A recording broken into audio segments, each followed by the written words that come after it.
the piece of paper that people walked around with was the claim check for the real wealth which was held in their vaults. When you buy a car, a new car from a dealership, you sign a contract and you pay good money for that contract. But the contract isn't the car. The contract says you will get the car when it's ready. But the contract isn't what is valuable. The car is what is valuable.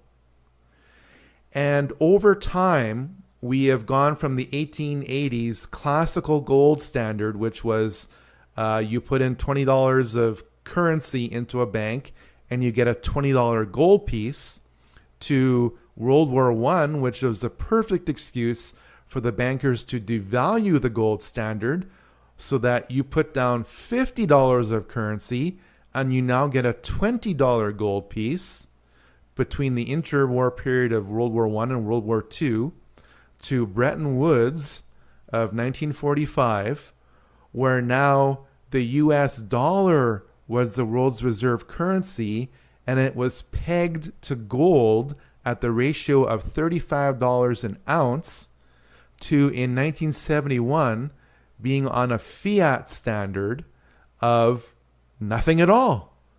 In other words, oil is now what is propping up the US dollar. And of course, we just started our conversation this night by saying that that standard is being challenged now by not just the Middle East, but by major nations like Brazil, China, etc. Now, real quick, I don't want to get too off the topic here, but when you say that, and we talk about these central banks, okay, now you're throwing out countries now that actually do have central banks that are challenging it. How does that work if it's all connected to the Rothschild central bank? Aha. Every empire rises and falls. The Rothschilds are above every empire, whether it was the French Empire or the Russian Empire or the English Empire, or dare I say it, even the American Empire. And back in the early 1900s, the Rothschilds realized that the British Empire was fading and the American Empire was growing. The Rothschilds and the bankers associated with them now realize that the American Empire is fading and the Chinese Empire is rising. That is why in the 1970s, when Nixon first opened up China to international trade, the Rothschilds were there like a hand in glove, handing out oodles of cash to kickstart the juggernaut that is the Chinese economy right now, knowing that 30, 40, 50 years down the road, China would be the absolute boss. But in essence, China would still be controlled because China has a central bank which is interlinked with the World Bank and International Monetary Fund. And the International Monetary Fund is the central banker's central bank. And you're going to see when the American dollar crashes sometime very soon, you're going to see a proposal that China will not like. And that proposal is that the IMF will index every nation's currency to a basket of currencies.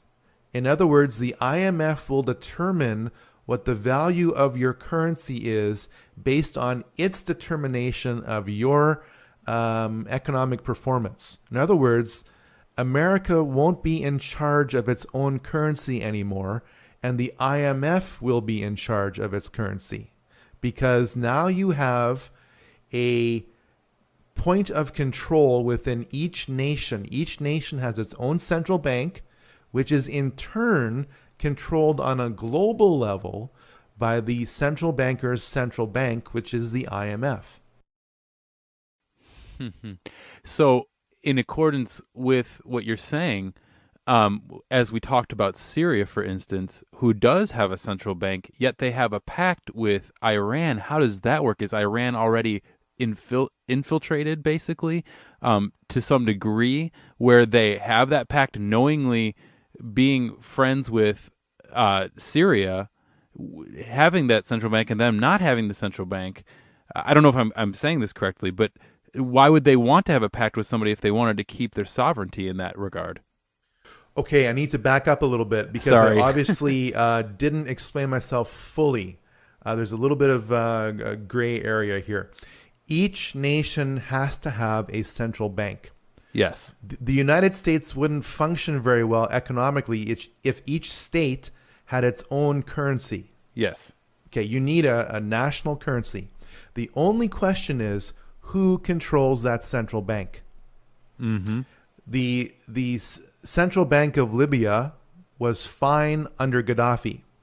It was taken over by the quote-unquote rebels, who instantly stripped it of all its gold and sent it off to Switzerland.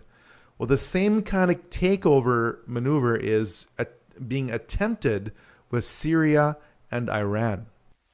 Okay, so basically these nations have like their own privatized central bank. It's not part of the IMF, and now they're being forced to be grafted into that system. There's only about a few dozen countries which aren't part of the IMF, and most of those few dozen countries are of no economic importance, and the ones that are of course harboring weapons of mass destruction and are going to carry out the memory of Osama bin Laden at any moment. On May 1st, of course. Oh, totally. You know, it was so funny. That was the night that I lost about $24,000 worth of value of my silver holdings. I was wondering about that. Yeah, the so-called May 1st smash. I mean, what a beautiful way to, in an occult way, celebrate history with of course, the anniversary of the founding of the Illuminati on May 1st, with the alleged death of Osama bin Laden, who was shot, in the left eye of Horus. Yeah. And then, of course, was paraded across, in terms of photographs, on all the front papers of the world, the newspapers of the world. But then people realized, you know what? I've seen this body before, this Osama bin Laden character before. And it turns out that if you watch Black Hawk Down and you invert a scene from left to right to left, one of the dead bodies is the image of what they tried to pass off as Osama bin Laden. And researchers like me noticed this. And of course, the dead image of Osama bin Laden was obviously doctored by conspiracy theorists. Of course.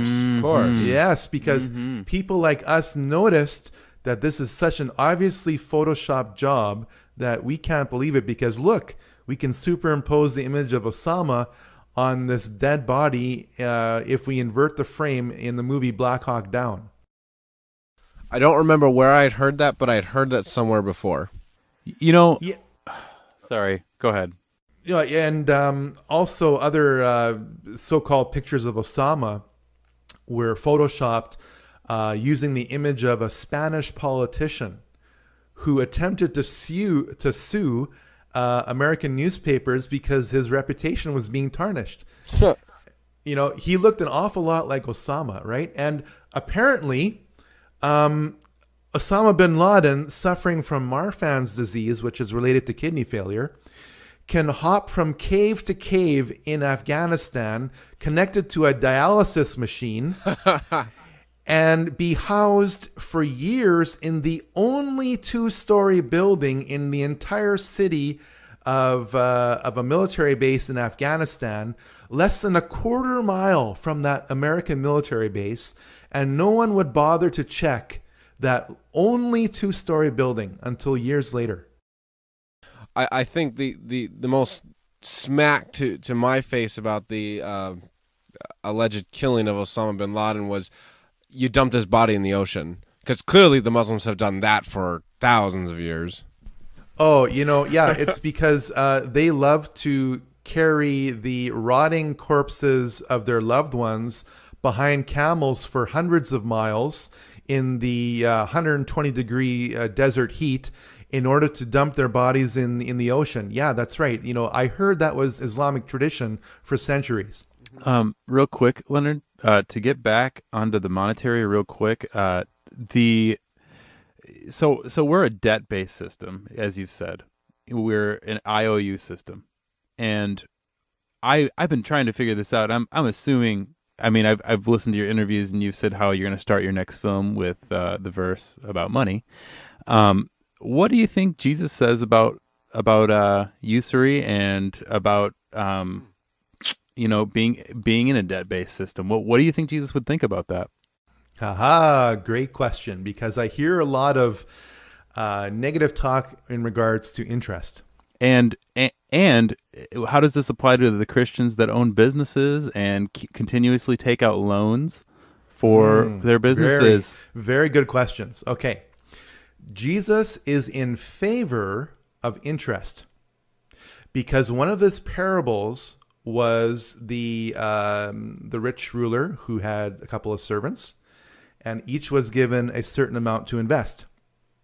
And of course, we all know the story. And the story ends with the master condemning the one servant who hid his investment under the quote-unquote threat of the evil taskmaster. And the evil taskmaster, speaking through Jesus, or Jesus was talking about the taskmaster, said, "Why didn't you at least put this in the bank where you could have earned what? Interest, right. So obviously Jesus is not going to recommend that which is immoral. So we have to redefine what usury or interest is. Usury is an onerous burden. Interest is fair. Because what you are doing when you take on a loan, nobody's putting a gun to your head, is you're saying, pay me what I haven't earned yet. Mm-hmm. Okay? Okay. So now you are agreeing to pay more than the money that is fronted to you because you haven't earned it yet. So everyone's crying, oh, interest is unfair. And I'm going, no, it's totally fair because you haven't earned it yet. So if you don't like it, don't get a loan. And that kind of puts a damper on Peter Joseph in the second Zeitgeist film there, huh? Well, don't get me started on Peter Joseph. I would love to get I you can started rip him on to that. shreds when he references Helena Petrovna Blavatsky and all kinds of occultists. Oh. I'm going, now I know where you're getting your info from, Yep. And of course, his series of films goes increasingly away from the quote-unquote conspiratorial mindset, to use that pejorative and generally twisted term, to how beautiful life would be if we were all controlled by a huge mainframe computer. And efficiencies, efficiencies are the new religion. And who controls that? Exactly. Who Do you controls want Adolf it, Peter? Hitler? Do you want Adolf Hitler behind a supercomputer? I don't think I need to even say anything. I don't agree with that.